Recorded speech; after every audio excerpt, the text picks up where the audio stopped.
एक समय की बात है। एक जंगल में एक महात्मा अपने आश्रम में रहा करते थे। कई सारी संख्या में शिष्य उनसे ज्ञान ग्रहण करने आते थे। वो महात्मा अनोखे तरीके से ज्ञान दिया करते थे। शुरुआत में वो अपने शिष्य को उपदेशों के माध्यम से ज्ञान दिया करते थे। उसके बाद वो शिष्य को उस ज्ञान को अपने जीवन में अनुसरण करना भी सिखाते थे। उस ज्ञान को अपने व्यवहारिक जीवन में उतारने को कहते थे। एक बार उस राज्य का राजा अपने बेटे को लेकर उस आश्रम में पहुंचा और राजा ने गुरु से कहा कि हे गुरुदेव, आप मेरे बेटे को भी शिक्षा प्रदान करें, उसे अपने तरीके से जीने के तौर तरीके सिखाएं।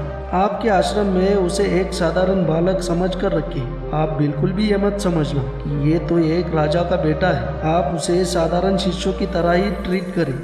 राजा की बात सुनकर महात्मा मुस्कुराए और उन्होंने राजा से कहा, हे राजन, यदि ज्ञान को पाना है तो उसे इसी तरीके से पाया जा सकता है। यदि आप अपने आप को दूसरों से बड़ा मानोगे तो ज्ञान को कभी हासिल नहीं कर पाओगे। यदि तुम्हें ज्ञान को ग्रहण करना है तो तुम्हें अपने आप को दूसरों की तरह ही साधारण समझना पड़ेगा।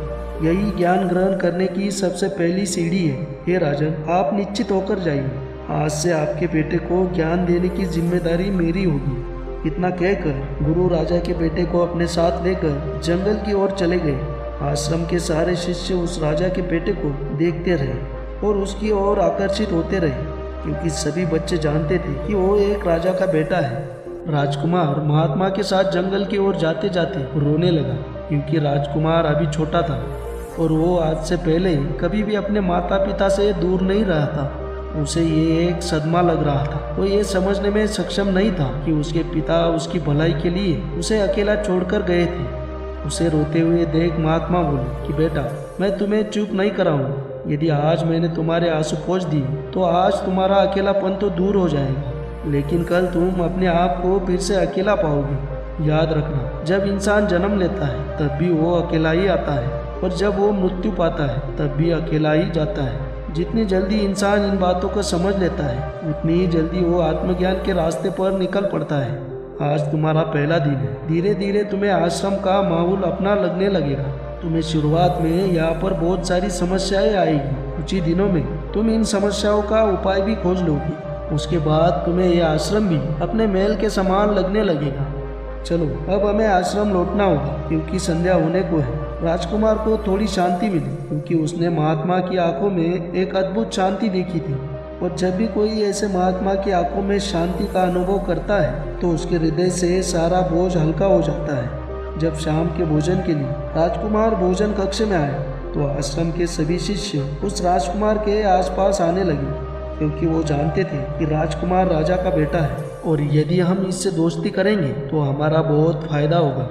यही सोचकर आश्रम के ज़्यादातर बच्चे उसके आसपास आ गए, लेकिन कुछ बच्चे ऐसे भी थे जो अपना काम अकेले रहकर ही कर रहे थे। उन बच्चों को अकेला रहने का महत्व पता था। वो उस राजकुमार के पास जाने की बजाय अपना पूरा ध्यान खाने पर लगा रहे थे। कुछ दिन बीत गए। राजकुमार की ज़्यादातर बच्चों से दोस्ती हो गई।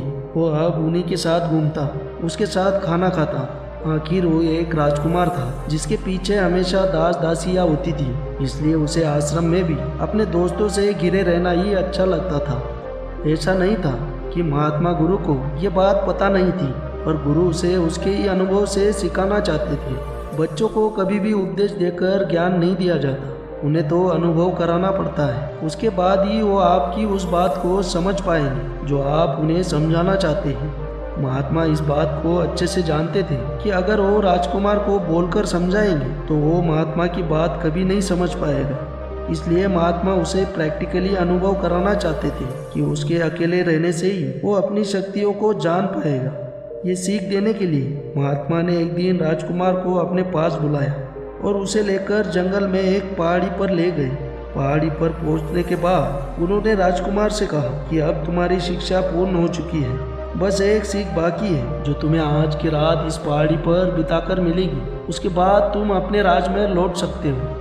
राजकुमार ये सुनकर बहुत खुश हुआ। वो सोचने लगा कि अब फिर से उसके आगे पीछे दास दासियाँ होगी, सारी सुख सुविधाएं होगी। उसे अपने पुराने दिनों की याद आने लगी। उसने तुरंत महात्मा गुरु से पूछा कि गुरुदेव, बताइए कि इस पहाड़ी पर रहकर मुझे क्या करना होगा। गुरु ने मुस्कुराते हुए जवाब दिया, तुम्हें इस पहाड़ी पर रहकर कुछ भी नहीं करना है। तुम्हें बस उस बड़े से पत्थर के पीछे जाकर बैठना है और सारी रात जागकर यहाँ निगरानी रखनी है। याद रहे, पूरी रात यहाँ पर जो भी घटित होगा तुम्हें उसे पूरे ध्यान से देखना है और सुबह आकर मुझे विस्तार से बताना है कि पूरी रात तुमने यहाँ पर क्या क्या देखा और उससे तुमने क्या सीखा। अगर तुमने यहाँ की सारी घटनाएं देखकर मुझे विस्तार से बताई तो तुम इस आश्रम से हमेशा के लिए आज़ाद हो जाओगे। तुम्हारा ज्ञान पूर्ण हो जाएगा। मैं स्वयं तुम्हारे पिता से कहूँगा कि तुम हमारे आश्रम के सबसे ज्ञानी बच्चे हो। इतना बोलकर गुरु अपने आश्रम में वापिस लौट गए और राजकुमार उस बड़े से पत्थर के पीछे जाकर बैठ गया और देखने लगा कि वहाँ पर क्या हो रहा है। कुछ समय बीतने के बाद वहाँ पर एक बाज आया। राजकुमार ने पूरी रात उस बाज की गतिविधियाँ ध्यान से देखी। सुबह राजकुमार वहाँ से निकलने लगा, तभी वहाँ पर भेड़ों का झुंड चरने के लिए आया। राजकुमार फिर रुक गया और वो बाज और भेड़ों के झुंड को देखने लगा। उसने देखा कि बाज ने भेड़ों के बच्चे को अपना शिकार बनाया और आसमान की ओर ऊंचा उड़ गया। ये सब दृश्य देखने के बाद राजकुमार आश्रम की ओर लौट गया। वो गुरु के पास जाकर बोला, हे गुरुदेव, मैंने वहाँ का सारा दृश्य देखा। गुरु ने उससे पूछा कि बता, तुमने क्या देखा? तब राजकुमार ने कहा कि गुरुदेव, मैंने आज तक बहुत सारे पक्षी देखे, लेकिन उन पक्षियों में से सबसे अलग एक पक्षी है जिसे मैंने कल रात को देखा, जिसमें आकाश को छूने की ताकत है। जब बाज अपनी शिकार को निश्चित कर लेता है तो वो उसी शिकार पर अपनी नजरें गड़ाए बैठता है, चाहे वो शिकार कितनी भी ऊंचाई पर क्यों ना हो, चाहे कितना भी बड़ा तूफान क्यों ना है, वो अपनी नजरें अपने शिकार पर ही रखता है।